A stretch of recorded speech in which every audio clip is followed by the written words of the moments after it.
This presentation is part of the TI in Focus AP Calculus video series.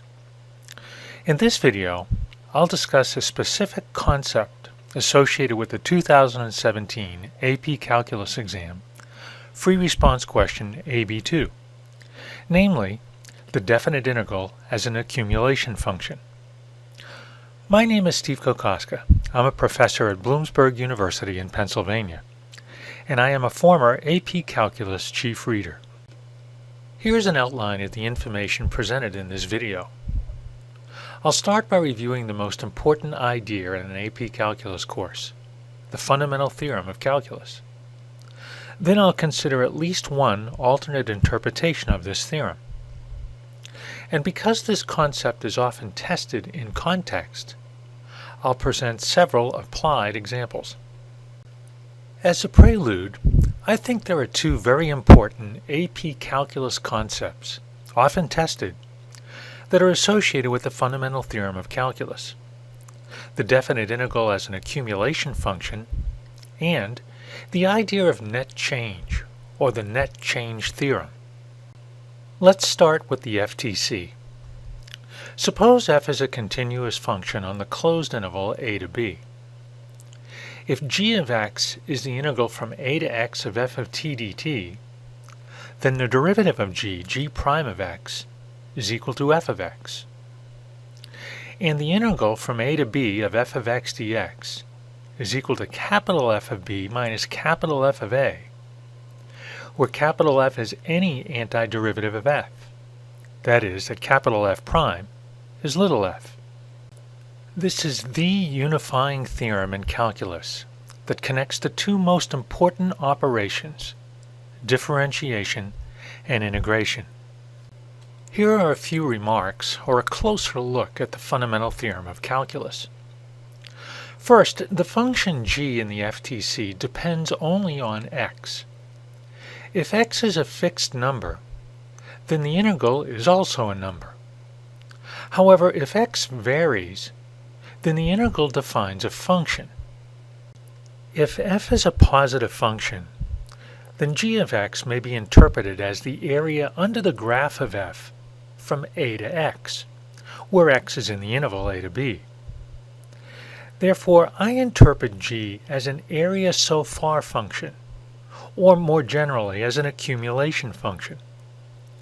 Now, note that if f is continuous on AB, positive and negative, then the function g is the net area so far function. One really cool thing about the FTC is that it provides a much simpler way to evaluate a definite integral. If we can find an antiderivative of little f, any antiderivative, then the definite integral from a to b of f of x dx is simply the difference, capital F of b minus capital F of a. Here's a way to interpret the FTC in problems in context. We know that capital F prime of x represents the rate of change of y equal f of x with respect to x. And we know that f of b minus f of a represents the change in y as x changes from a to b. But y could, for example, increase and then decrease and then increase again. And that means that the difference, capital F of b minus capital F of a, really represents the net change in y. So here's a restatement of part of the fundamental theorem of calculus to help us with problems in context. And I'll call this the net change theorem. The definite integral of a rate of change, capital F prime, is simply the net change in the original function capital F. The integral from a to b of f prime of x is equal to f of b minus f of a. And here's still another interpretation of the fundamental theorem of calculus, or the net change theorem. Remember that the definite integral from a to b of f prime of x dx represents an accumulation of the change in f over the interval a to b. If we rearrange the terms in the net change theorem, we can write f of b is equal to f of a plus the definite integral from a to b of f prime of x dx.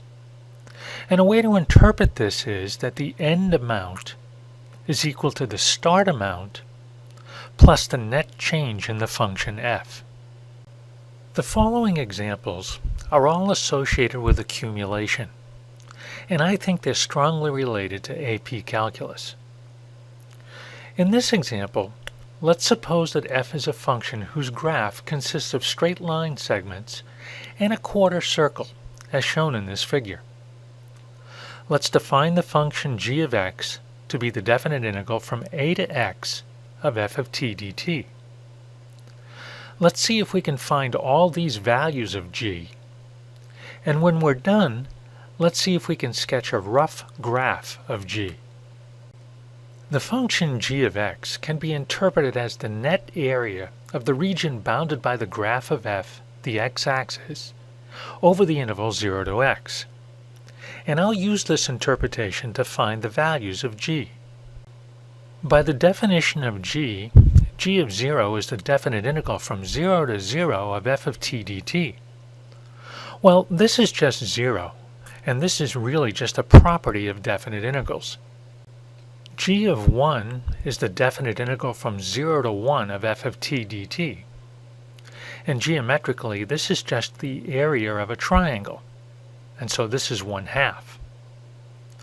G of 2 is the definite integral from 0 to 2 of f of t dt, and again, geometrically, this is the area of a triangle, and this is equal to 2. Here's a geometric illustration for g of 1 and for g of 2. G of 1 is just the area under the graph of f and above the x-axis between x equals 0 and x equals 1. And in this case, that's just the area of a triangle. That's the area of this shaded region.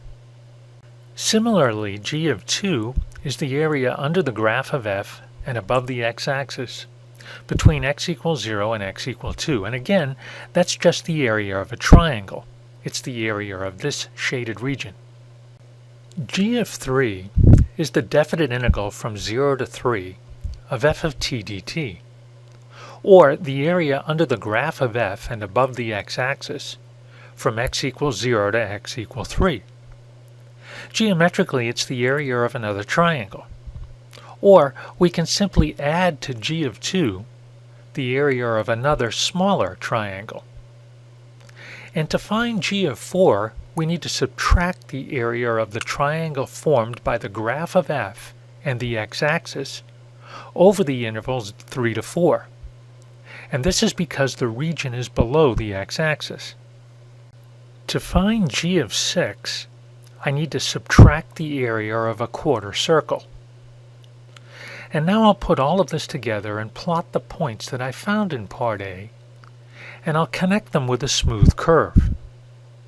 The graph of the function g is the graph of an accumulation function. Here is a technology solution to example 1. Since the graph of f consists of straight line segments and a quarter circle, I can find the equation of each piece of the graph.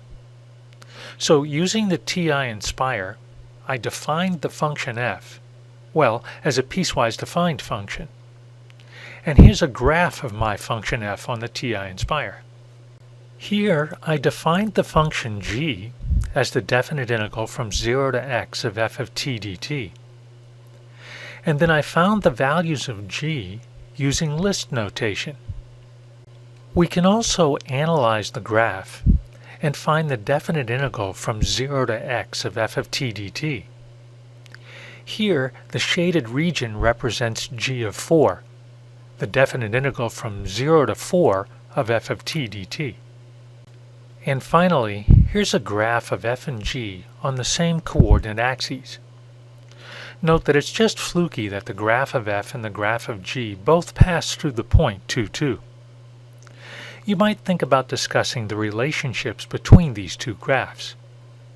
Here's a similar example with a couple of extra parts for you to try. Let's let f be a function defined on the closed interval -4 to 6, such that f of 0 is equal to -2. The graph of f prime, the derivative of f, consists of two line segments and 2 quarter circles as shown in this figure. On what intervals, if any, is f increasing? And make sure you justify your answer. Find the x-coordinate of each point of inflection on the graph of f in the open interval -4 to 6, and again justify your answer.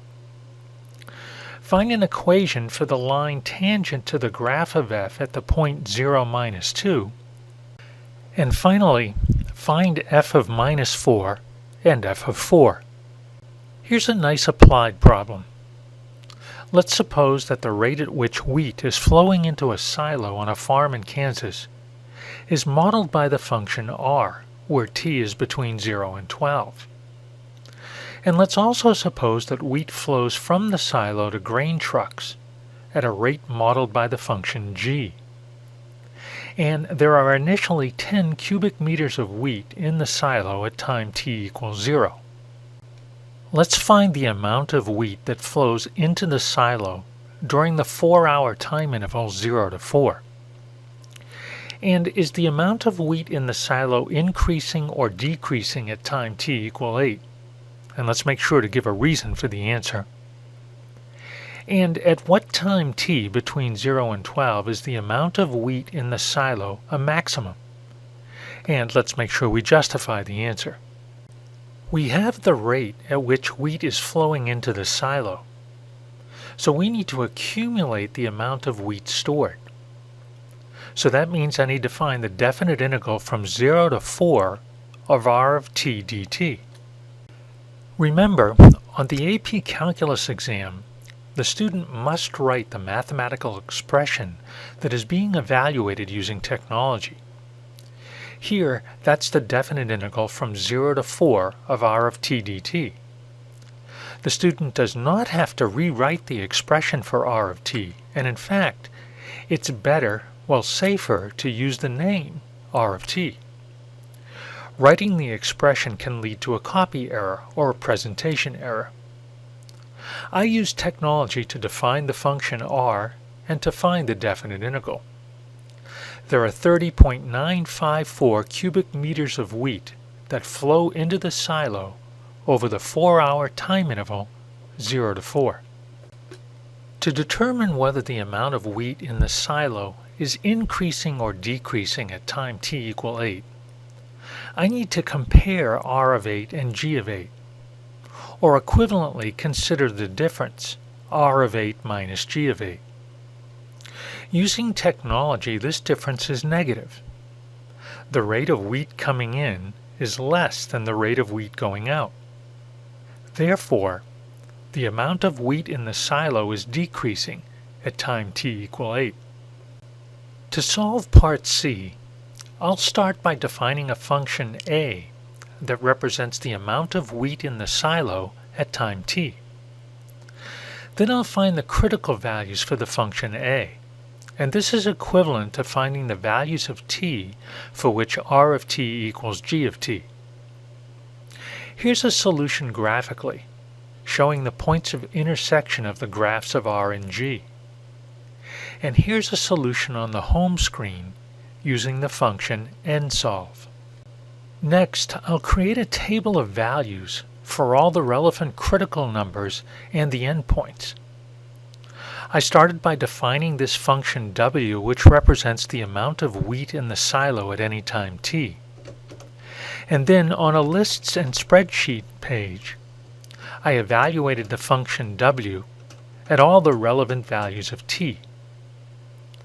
The amount of wheat in the silo is a maximum at time t equals 6.425 hours. And just for confirmation, I graphed my function w over the interval 0 to 12. And on the graph screen, I found the maximum. And thank goodness I got the same answer, t equals 6.425 hours. I hope this video provides some insight into the definite integral as an accumulation function, a few AP Calculus type problems, and the use of technology to solve these types of problems in context. And just a reminder, there are lots of valuable resources on the TI website.